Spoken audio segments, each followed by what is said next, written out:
Welcome to the Power of Purity podcast, the show that empowers men to experience their sexual gift in a healthier way. Now here's your host, Tony Ingrassia. Hey guys, welcome back to the Power of Purity podcast. I'm really glad you could join me today. And if you were with me last time, you know I started an episode that I'm calling Why You've Struggled So Much with Sex. And actually, this is a session from the Power of Purity Conference. It's session number 26, and I'm just kind of going through some of that session here on the podcast because I think the content is can be very helpful in helping guys understand themselves better than they've ever understood themselves before, and really to understand kind of the origins of the struggle that they've had with the issue of sex. So many of us, as I said last time, have struggled and struggled and struggled and struggled, and we don't know why is this struggle so difficult.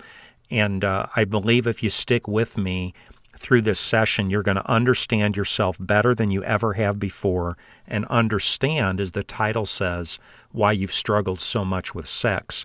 And the thesis of this session is this: when you understand the very unhealthy ways that your sexuality developed, you'll understand why you've struggled so much with sex. And I started last time with two different metaphors to kind of set the stage. The first one was the concept of the birth of sexuality. Every boy goes through this transition from being a boy to becoming a man. We call that puberty. And it's God's will and design, we learn, that a boy's transition from boyhood to manhood should happen ideally in the context of innocence. But unfortunately, in this day and age in which we live, and this highly sexualized culture in which we live, it's virtually impossible for a boy's sexuality to be born and to grow in the context of innocence. The second metaphor I gave was that of the cake and the concept of ingredients. The cake that comes out of the oven is predicated upon the ingredients that get put into the cake, right? You put good ingredients in a cake mix, then the cake comes out of the oven is going to be good. You put bad ingredients in the cake mix, the cake that comes out of the oven is going to be bad. And in this metaphor, I'm suggesting that the birth and development of a boy's sexuality is kind of like the cake mix. There's a kind of sexual cake mix. And often the way a person ends up practicing and experiencing their sexual gift is predicated upon the ingredients that get mixed into the recipe of their sexual self at this very vulnerable and impressionable time of sexual development. And I was just beginning to take a look. I said, let's take a look at just an average boy in America and consider some of the ingredients that typically get put into the sexual cake mix of this boy, this average boy, as he processes through puberty and he's changing from a boy into a man. And I only made it into one of these ingredients so far, and we talked about porn last time. The average boy finds porn at the age of 11 or 12, and I just talked about how profoundly influential that is and how damaging it can be to a young boy. So porn is absolutely a horrible ingredient to have put into the cake mix for a young boy. Imagine if you're making a cake and all the ingredients are good, but somebody comes along and just puts in one bad ingredient, maybe a half cup of gasoline. Well, just the power and influence of pornography alone is enough to profoundly, significantly influence the development of a young boy's sexuality. But unfortunately, porn isn't the only adverse ingredient that gets put into the cake mix. Porn is number one, but that brings us to the second ingredient I want to mention, which for the lack of a better name, I'm just calling the locker room. And by the locker room, I mean essentially the influence of the guys within a boy's peer group. And along with the locker room comes the concept of locker room talk. And this concerns the coarse, crude, and often sexualized dialogue and banter among junior high, high school, and college-age guys. You know how guys just kind of tease, and guys joke, and guys tend to be braggadocious, and they banter with one another. And this often includes exaggeration. They talk big. They lie to each other about their sexual experiences, I guess in the attempt to try to impress one another or prove their manhood to one another.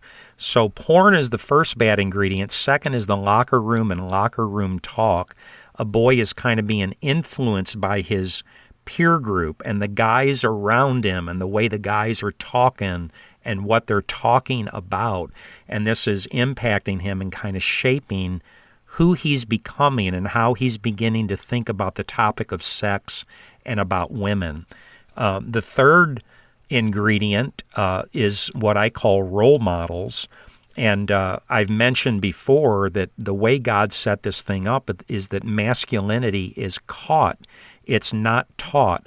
Boys learn how to be men by essentially watching the senior male role models in and around their lives, older brothers and cousins and guys in the neighborhood and uncles and grandpas, certainly their fathers. And so they watch these older male role models and they're learning what a man is. They're learning how a man thinks about sex, how a man looks at women, the attitudes men have toward women and sex, how to talk to women.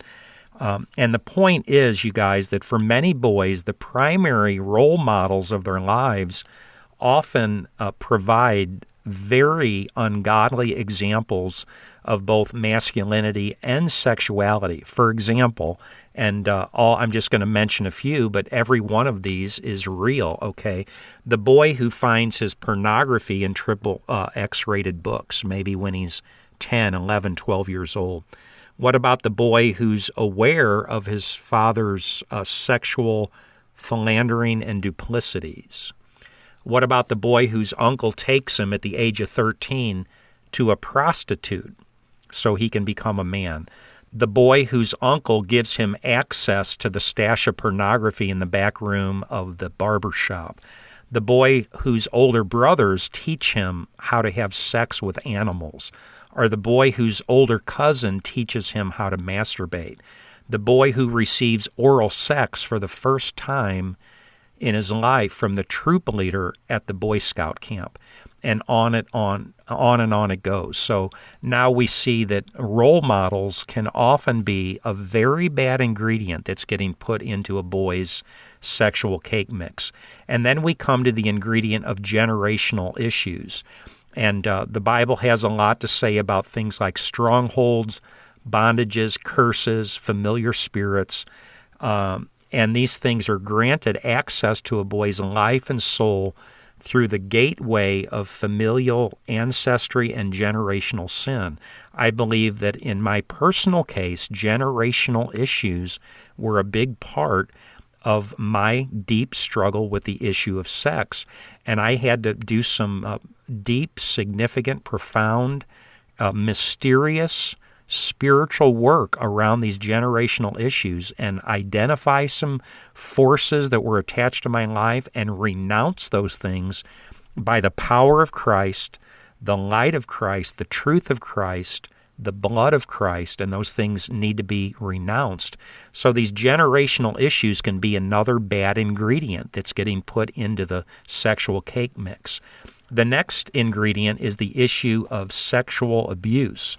In a recent article from the American Psychological Association, they estimate that 1 in 4 girls and 1 in 6 boys are sexually abused by the age of 18, although the statistics for boys are probably much higher because males don't tend to report victimization as much as females do.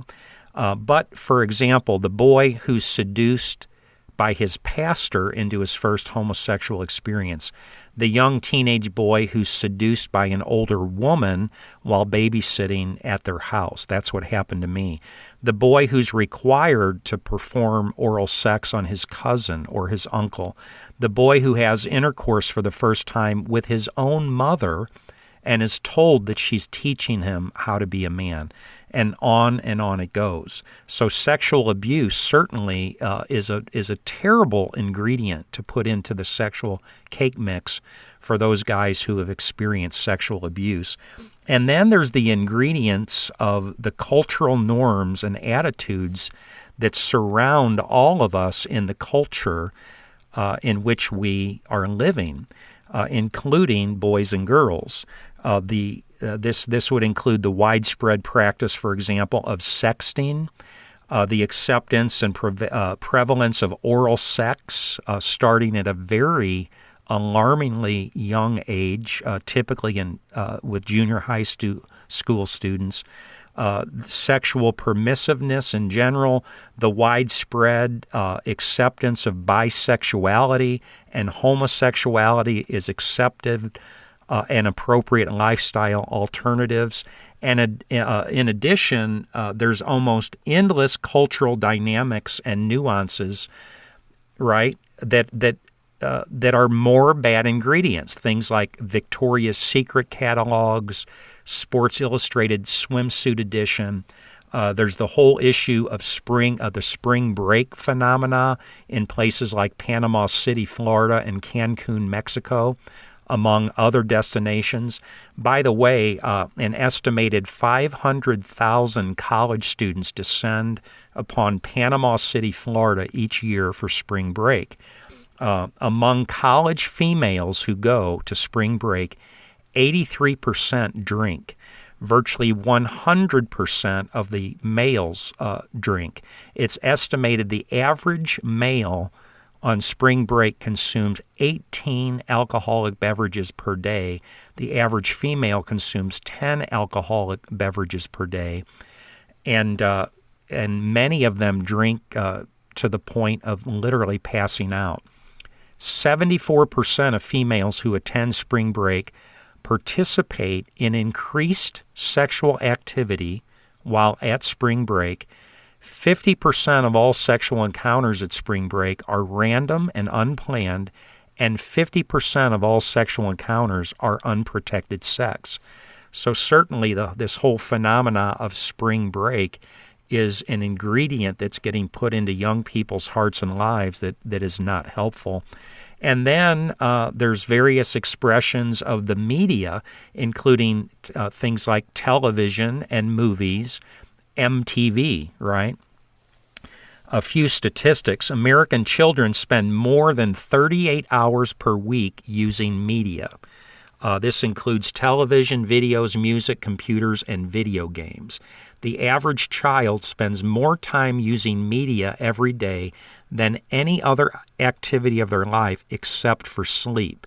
The average teen is exposed to 14,000 sexual references or scenes per year on television alone.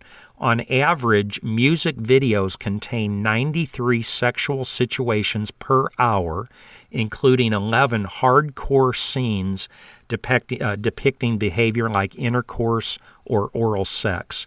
70% of the top 20 shows watched by teenagers contain sexual content. Between 1998 and 2005, the number of sexual scenes on television doubled.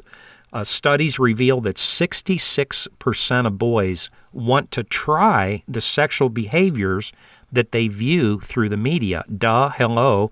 Of course, a boy's watching this stuff. He's seeing these scenes. He's watching pornography, and it's embedded in him. Of course, I want to try that. I want to do that with a real live flesh and blood girl, you know.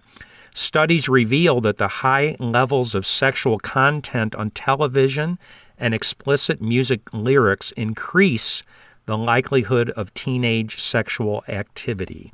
And all of these statistics are, by the way, are taken from an article called Sex, the Media, and Your Child, which was produced by the American Academy of Pediatrics.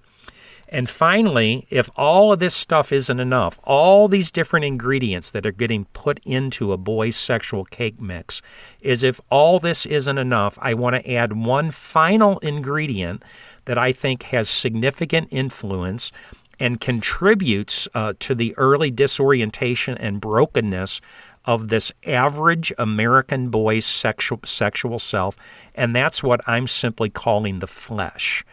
And the flesh in the Bible is also referred to as the old nature, the old man, the carnal nature, the lower nature, the sin nature, the Adam nature, the earthly nature, whatever you want to call it. I'm calling it the flesh. It's that part of every human being, that part of our fallen and sinful nature that essentially compels us to sin. It compels us to disobey God.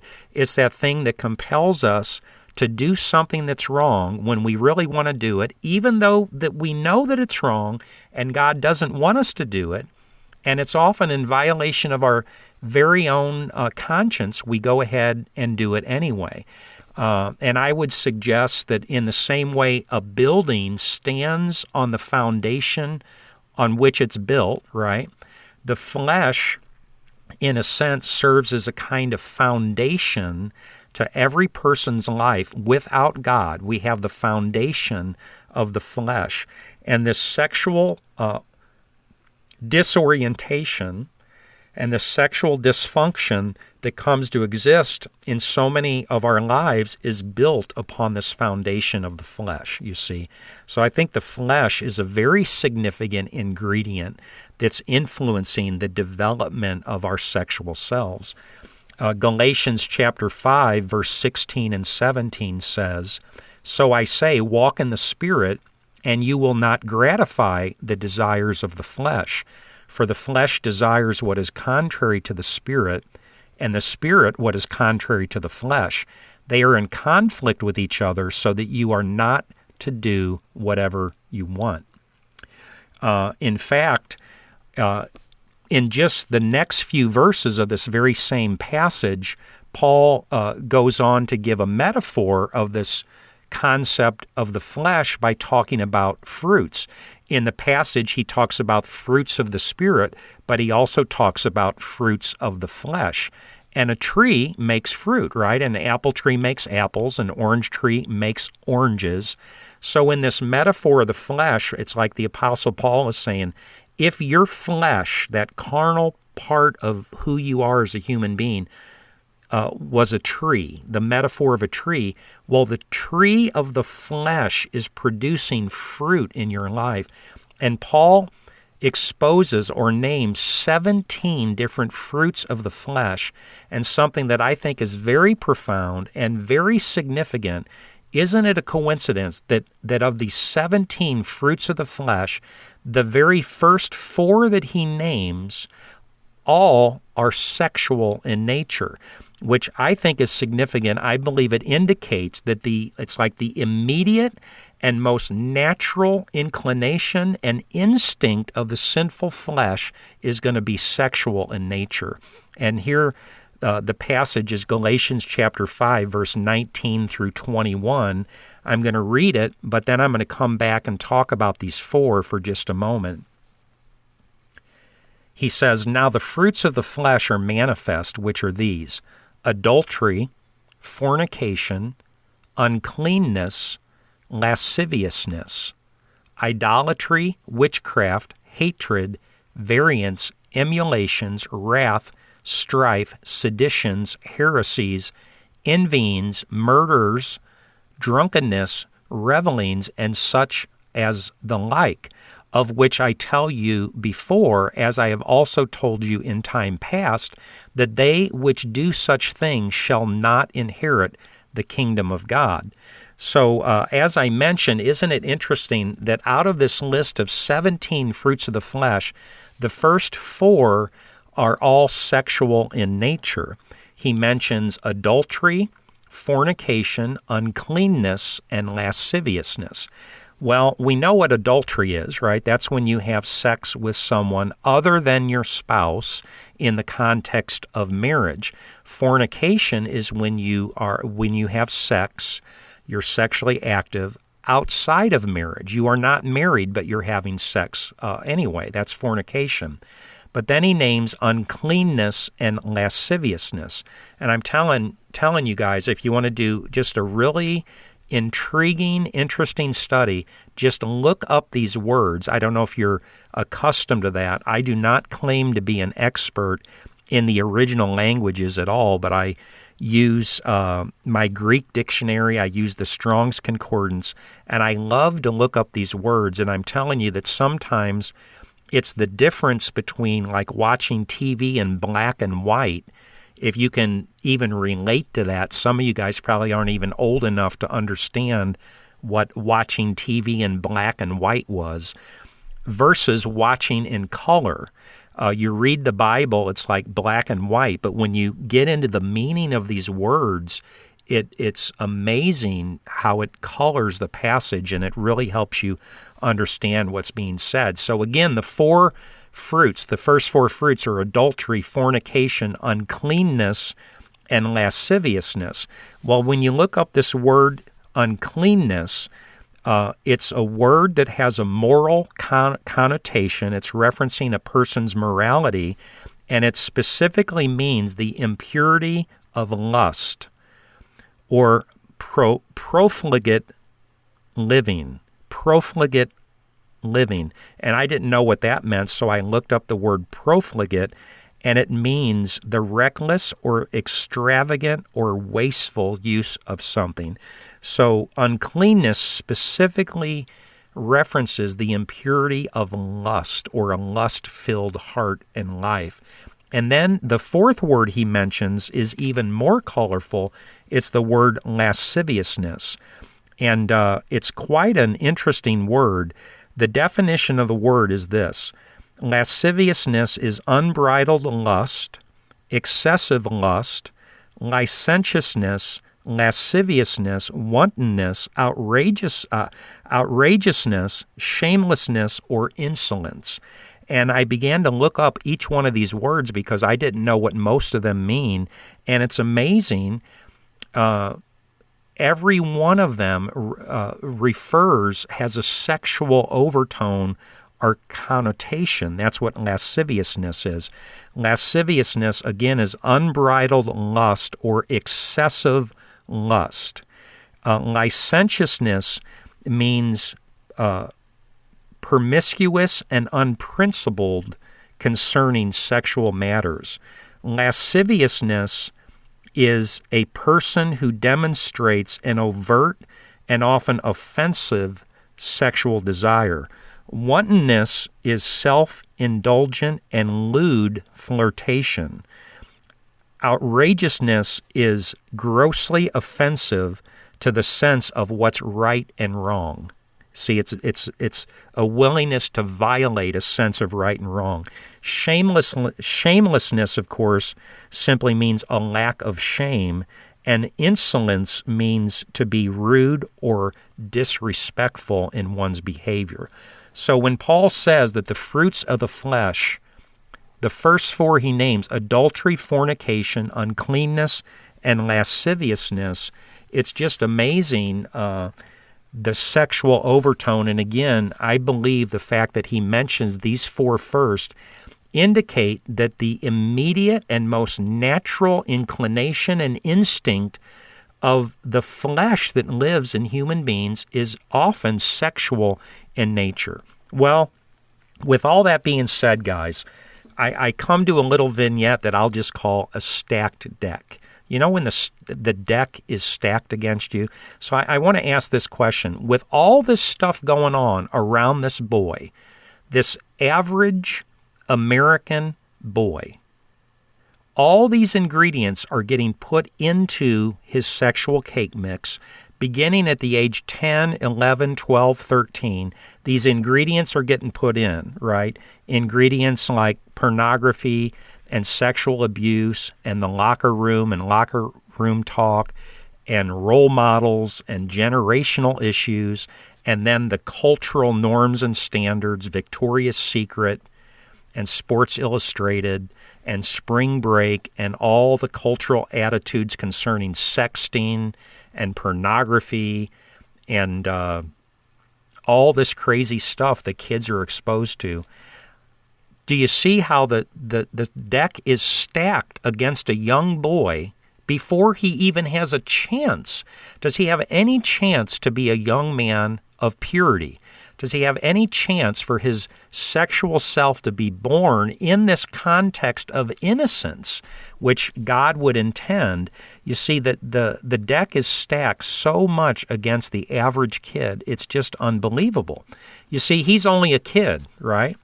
And God's plan for his life involves sexual purity and holiness and self-control. And all of this is intended to be developed in the context of innocence. But in reality, the average American boy has almost a zero possibility of achieving sexual purity in his young life, because at such a young age, he already has all these significant forces aligning themselves against him and the possibility of his sexual purity.